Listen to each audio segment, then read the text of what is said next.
Hi YouTube, it's Arcade Machine 15 here. I just thought I'd make a quick video showing how to completely disassemble an Xbox 360.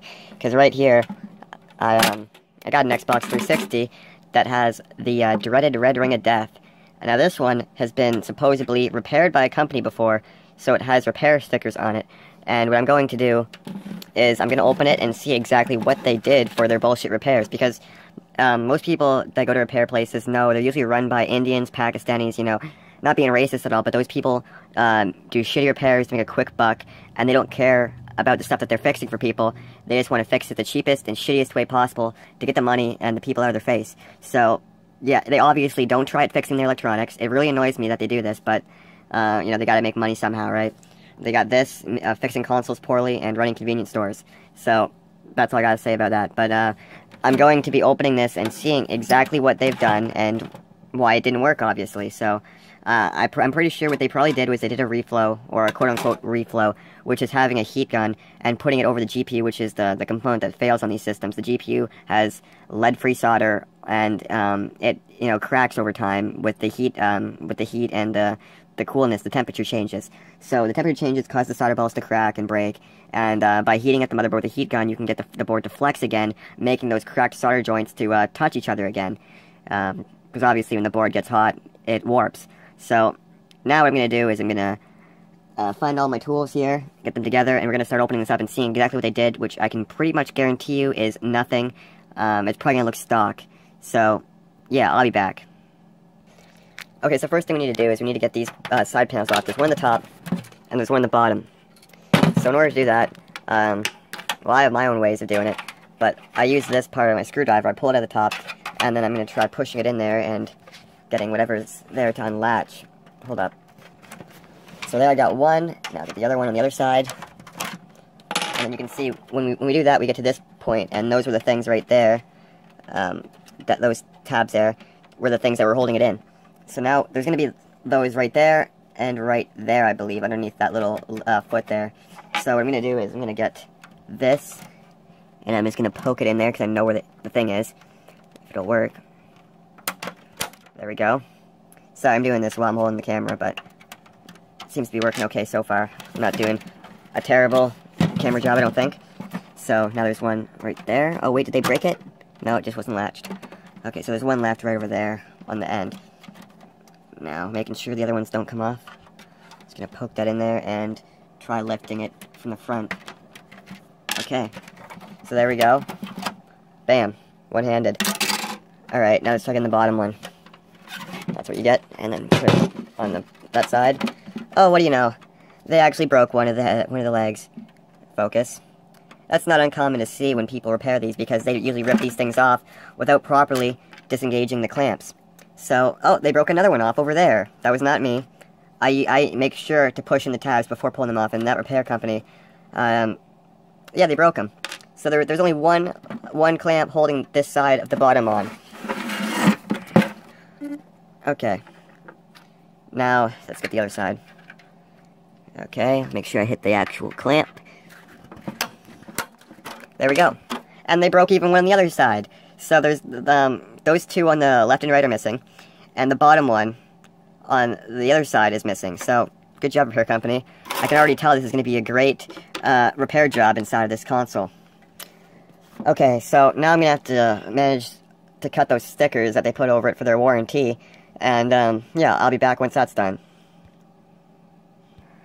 Now, before I get to opening this, I just have to mention, these stickers are some of the cheapest stickers I've ever experienced trying to, well, I did try to remove it, but, like, it's one of those types of stickers where, here's where I tried to remove it, where if you try to remove it, well, it's just going to leave, like, I'll try to demonstrate this. If I try pulling it off, it's going to do that. So it's like, it's not even worth trying to pull them off, because you're just going to leave a huge mark on it.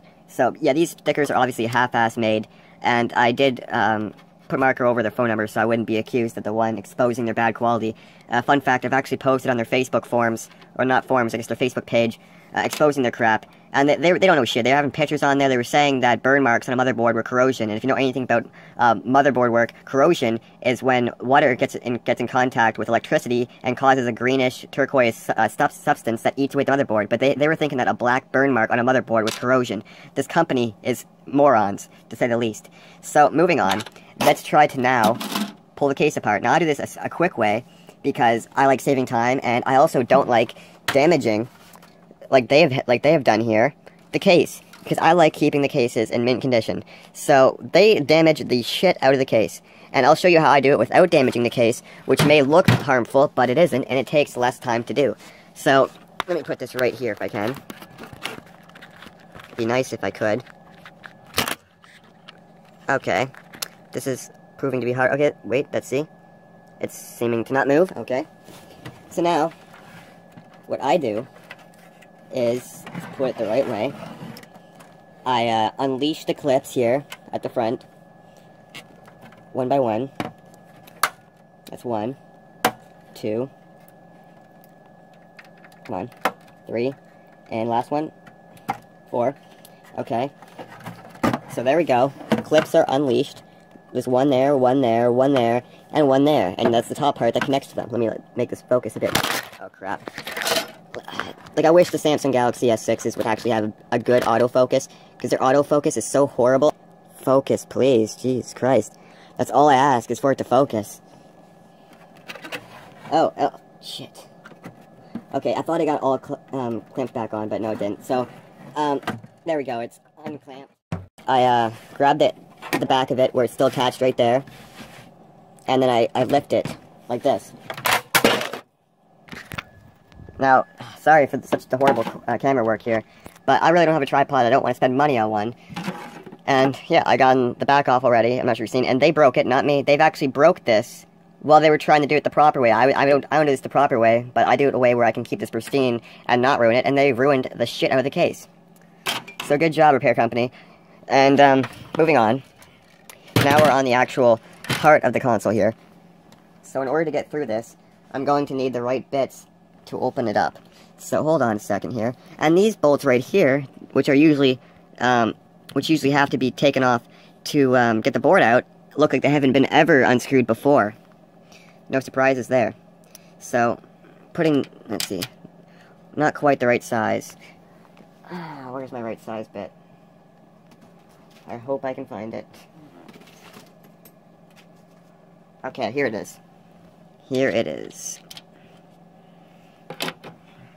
Now, I just need to, like, the S6 focus is god-awful. Samsung, if you're watching this, learn how to make autofocus actually good on a fucking phone.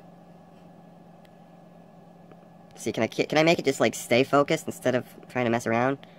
No, I can't. Okay. Now, well, anyways, I'm just going to unscrew this, if I can, one-handed. Now, the screws aren't very tight at all either, which, I mean, you don't want to over-tighten them, but you at least want to make them somewhat, you know, that one's actually really tight. See, that one's too tight, but the other one wasn't tight enough. You want to have them snug. That's the best way I can describe it. You don't want it too tight, but you don't want it too loose. Now, this one is like, they fucking had a drill, and they went apeshit on it. So let's remove that one. Go in the corner here. I'm guessing it's going to be tight as... Yep, tight as hell. Man, this company, I give them 1.2 stars. Actually, no, not even that. Like, I can't even give them 1 star, honestly, for their shitty quality that I've experienced so far. Yeah, they went apeshit on this one, too. So it's just that one in the middle that they didn't actually tighten. They must have put it in there and forgot to crank the shit out of it after all the rest of them. Okay. That one wasn't too bad. Okay, remove the eject button here. Flip it around. Get out of the way screw. Okay, now I'm going to take this off. Oh, what did they do here? Okay, so I'm guessing that's the serial number. They labeled the serial number so they wouldn't get the DVD drives mixed up. They're such a bad company that they probably have a scatter of DVD drives laying around, so they didn't want to mix them up with the wrong ones, because as you know, with the 360s, you gotta have the exact disc drive that came with the system for it to play games. It'll only play DVDs if it has the incorrect one. Let's see, wait, right here, 0819. Yeah, 0819.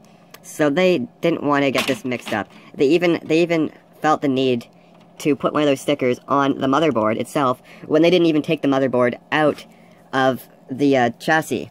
So I don't know. I mean, but this thing is pretty clean.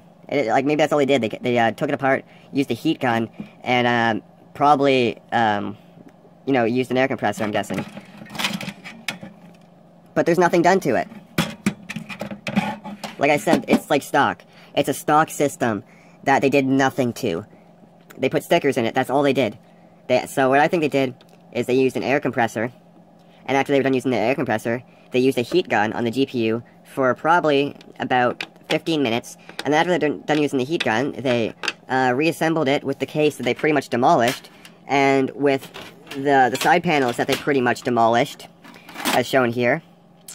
And then they tried passing it off as repaired, when it wasn't, just so that they could get money off of people. They probably charged, like, maybe 120 for this, I'd say. And they get that money, and they have a warranty for, let's say, a month. And then after that month, it's going to obviously get the red ring again, because this isn't a permanent fix. And then, what do you're screwed, and you have to go back there and pay again. So, since there's no number, I feel like I can actually say the name of this repair company. It's PC Repair Depot. So, feel the need to look up their Facebook if you can find it, but don't say that Arcade Machine 15 sent you. But yeah, this is just an example of how Indians and Pakistan repair shops try scamming people to get the easiest money possible and get people off their asses. So I recommend you never go to Pakistan, Indian, any of those mom and papa repair places, because they will scam you and do the shittiest repairs possible just to get a quick buck. So this is Arcade Machine 15. I'm going to be doing a proper repair of this, and peace out.